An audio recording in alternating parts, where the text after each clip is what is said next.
Η Περιφερειακή Αρχή, όπως ανακοίνωσε, είναι στην ευχάριστη θέση να ζει την απόλυτη, θα έλεγα, πολιτική επιβεβαίωση μέσα από ένα έργο πάρα πολύ δύσκολο, ένα έργο που κάποιοι όταν πρωτοξεκινήσαμε έλεγαν ότι δεν πρόκειται ποτέ να γίνει πραγματικότητα, ένα έργο το οποίο περισσότερο από ποτέ σήμερα αποδεικνύεται ότι το έχει ανάγκη Πελοπόννησος. Η Πελοπόννησος που το Δεκέμβρη του 2011 που αναλάβαμε την ευθύνη από τη Δημιουργική για αυτό το έργο, ήταν η πιο βρώμικη περιφέρεια, το αρνητικό παράδειγμα σε όλη την Ευρώπη. Η Πελοπόννησος με το πλήθος των ανεξέλεγκτων χωματερών, η Πελοπόννησος χωρίς κανένας απολύτως νομός τότε να έχει ένα ολοκληρωμένο σχέδιο για την ολική διαχείριση των στερεών αστικών αποβλήτων. Πριν από 15 μέρες είχαμε μία εξαιρετική εξέλιξη. Μία εξέλιξη που αποδεικνύει ότι σε μία στιγμή που η χώρα μας αμφισβητείται και στο εσωτερικό της, αλλά κυρίως και στο εξωτερικό για το ότι δεν λειτουργεί τίποτα σχεδόν, εμείς εδώ αποδείξαμε ότι είμαστε η μοναδική περιφέρεια όπου η Ευρωπαϊκή Επιτροπή αποδέχτηκε και έχει εντάξει στο τομεακό πρόγραμμα του ΙΠΕΚΑ στο ΕΠΕΡΑ 67 εκατομμύρια ευρώ για το έργο της Περιφέρειας Πελοποννήσου.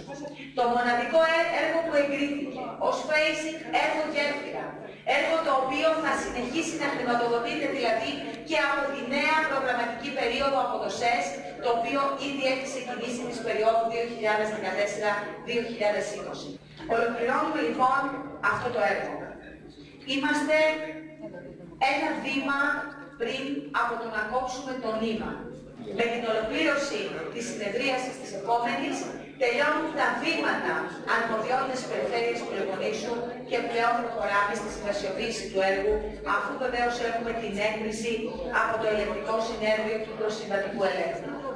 Δεν θα αντιμετωπίσει κανένα πρόβλημα στο Ελεκτικό Συμβούλιο, στο Ελεκτικό Συνέδριο και θα μπορέσουμε να το ολοκληρώσουμε με απόλυτη ομαλότητα. Γνωρίζετε σήμερα που μιλάμε, εδώ στην Τρίπολη, τα προβλήματα που υπάρχουν με τα απορρίμματα.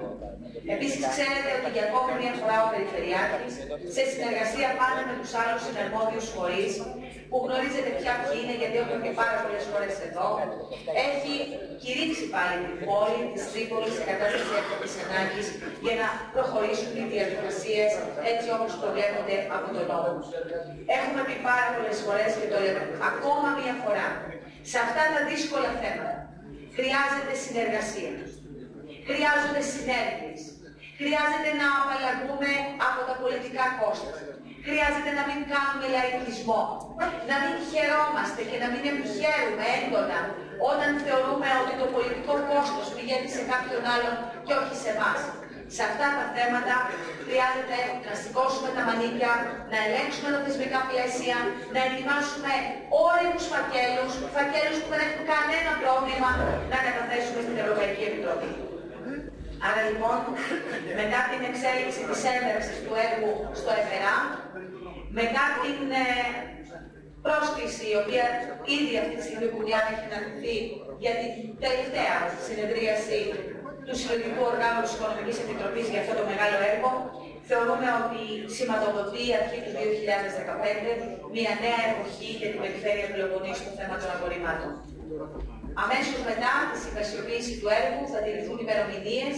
Το έργο πρέπει να έχει ολοκληρωθεί μέσα στο τρέχον πρόγραμμα, να έχουν γίνει οι απαραίτητες υποδομές έτσι ώστε να μπορέσουμε, έτσι ώστε προβλέπεται από τον νόμο και όπως θα το γράφει ρητά και κατηγορηματικά η σύμβαση, να πάμε σε ολοκληρωμένη διαχείριση και να φύγουμε από αυτό το βερνά, το μεγάλο, το δύσκολο που συνέχεια λέμε λόγια και τίποτα δεν κάνουμε τόσα χρόνια. Υπάρχει εκτινόμενος χρόνος για την υπογραφή της σύμβασης? Με δεδομένα τα πολλά προβλήματα που υπάρχουν σε σχέση με τα απορρίμματα και την μεγάλη βούληση την πολιτική της Περιφέρειας να οριστικοποιηθεί το θέμα, θεωρούμε ότι μετά την απόφαση της Οικονομικής Επιτροπής που είναι η Τετάρτη η επόμενη, σε πολύ λίγες μέρες θα είμαστε έτοιμοι να συμβασιοποιήσουμε το έργο. Θεωρώ ότι είναι πολύ σοβαρό το θέμα και πρέπει να είναι τώρα άλλα θέματα Όπως θα εξηγήσω παρακάτω, ακούστηκαν αγαπητοί συνάδελφοι πάρα πολλές ανακρίβειες και θα γίνω σαφής.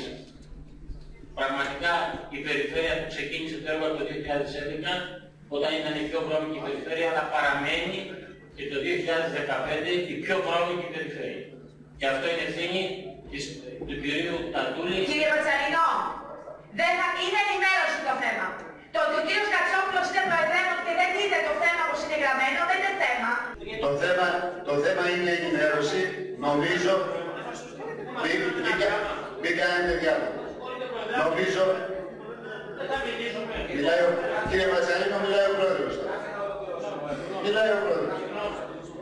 Το θέμα πραγματικά είναι ενημέρωση. Από την αρμόδια την περιφερειάρχη. Δεν νομίζω ότι είναι άκυρο μια μικρή τοποθέτηση από τους επικεφαλείς των παρατάξεων μόνο στο συγκεκριμένο θέμα. Κύριε Πατσαρίνο, έχετε τον λόγο. Θα είμαι σύντομος. Αγαπητοί συνάδελφοι, το έργο αυτό βρίσκεται στον αέρα. Και βρίσκεται στον αέρα για τον εξής απλό λόγο. Αυτή τη στιγμή ξεκίνησε σαν ένα μεγάλο έργο. Δεν γίνεται να λέει ψέματα. Κυρία Νικολάκου. Δεν γίνεται να λέει ψέματα, κύριε Πρόεδρε. Τέτοιες μέρες επικίνδυνες. Σας παρακαλώ. Δεν είπα εγώ την Ευρωπαϊκή Επιτροπή ότι είναι το μόνο θέμα που πέρασε η Ευρώπη. Κυρία Νικολάκου. Κύριε Πατσαρίνο, απαλλαγείτε από την αγωνία σας για τις εκλογές. Κυρία Νικολάκου. Κύριε Πρόεδρε, το λόγο έχει ο κύριος Πατσαρίνος. Να τελειώνουμε οι τοποθετήσεις από τους αρχηγούς για 2-3 λεπτά και τελειώνουμε. μου επιτρέπετε τη διαδικασία. Επί της διαδικασίας. Εγώ πραγματικά με ενδιαφέρον θέλω να ακούσω και την άποψη του κ. Πατσαρίνου και όλων των υπολείπων. Όμως, η κυρία Νικολάκου έχει απόλυτο δίκιο. Όταν πραγματοποιείται η αλήθεια και τελικά μετά θα περάσω. Ένα λεπτό σε παρακαλώ. Εγώ δεν διαφωνώ. Είπα ότι με ενδιαφέρον να σε ακούσω. Όμως, σε παρακαλώ, ένα λεπτό. Όταν ήμουν παρόν στην επίσημη ανακοίνωση ότι εντάχθηκε, έγινε ολόκληρη και συνέντευξη τύπου και εδώ, εντάχθηκε και ερχόμαστε σήμερα και λέμε ότι δεν έχει ενταχθεί.